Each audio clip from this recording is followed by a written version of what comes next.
పారదర్శక పాలన అని చెప్పే ప్రభుత్వంలో అన్ని అవకతవకలే. ప్రభుత్వ పథకాల ఎంపికలో టీడీపీ నేతలు చేతివాటం చూపిస్తున్నారు. అడిగేవారు లేకపోవడంతో ఎవరికి వారు అందిన కాడికి దండుకుంటున్నారు. రైతులకు దక్కాల్సిన ఇన్పుట్ సబ్సిడీని తమకు నచ్చిన వారికి ఇచ్చుకున్నారు. అసలు పంట వేయని వారిని కూడా లబ్ధిదారులుగా ఎంపిక చేశారు. నష్టపోయిన రైతులకు చెందాల్సిన ఇన్పుట్ సబ్సిడీని అక్రమార్కులు కైవసం చేసుకుంటున్నారు. సాక్షాత్తు ముఖ్యమంత్రి చంద్రబాబు నాయుడు ప్రాతినిధ్యం వహిస్తున్న కుప్పం నియోజకవర్గంలోనే ఈ తతంగం కొనసాగుతోంది.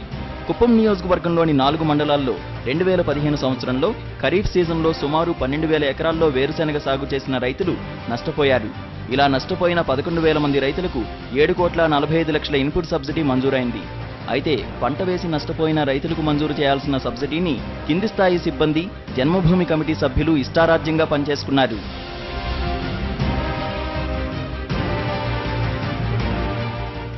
గుండుశెట్టిపల్లిలో ఒక నేత ఇంట్లో ఉన్న 8 మందికి 1,47,000 రూపాయలు మంజూరయ్యాయి. మరో నేత ఇంట్లో ఉన్న 7 పేరు మీద 1,63,000 రూపాయలు ఇచ్చారు. సొన్నేగానిపల్లెలో 4.4 ఎకరాలు ఉన్న రైతు కృష్ణప్పకు 4,000 రూపాయలకు బదులుగా 36,000 మంజూరు చేశారు. మరో అడుగు ముందుకేసి అసలు భూమే లేని 5 1,20,000 కేటాయించారు.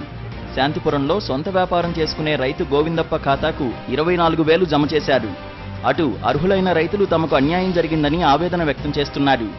పొలం ఉండి పంట వేసినా సబ్సిడీలు రాలే, పొలం అయితే ఉంది వేరే ఏదో రకరకాలైన పంటలు వేసుకుంటే వాటికంతా కూడా సబ్సిడీలు వచ్చేసింది. నిజంగానే వేరుశెనగ వేసిన దానికి సబ్సిడీలు వచ్చిండేది తక్కువ. ఏ పంటలు అయితే అదర్ పంటలు వేసుకున్నారో వాటికంతా కూడా టీడీపీ లీడర్లకు ఎక్కువ ఆదాయం వచ్చింది. భూమి లేని వాళ్ళకి కూడా ఎక్కువ ఇన్పుట్ సబ్సిడీ వచ్చింది. ఇక్కడ అసలు భూమి లేని వాళ్ళకు కూడా భూమి ఉన్నట్లుగా క్రియేట్ చేసి స్థానిక విఆర్ఓలు, అగ్రికల్చర్ డిపార్ట్మెంటు ఇన్పుట్ సబ్సిడీని వాళ్ళకు కూడా 26,000, 27,000, 29,000 మంజూరు చేయడం హాస్యాస్పదం. ఇన్పుట్ సబ్సిడీ మంజూరులో జరిగిన అవకతవకలపై శాంతిపురం వ్యవసాయాధికారిని ప్రశ్నిస్తే విఆర్ఓలు, పంచాయతీ కార్యదర్శులు ఇచ్చిన నివేదిక ప్రకారం తాము ఇన్పుట్ సబ్సిడీని ఆయా రైతుల ఖాతాలకు బదిలీ చేశామని, అంతకు మించి తమకేమీ తెలియదని చెప్పారు.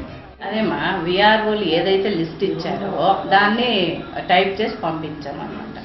అది లిస్ట్ మా దగ్గరికి వచ్చిందని టైప్ చేసి పంపించాము.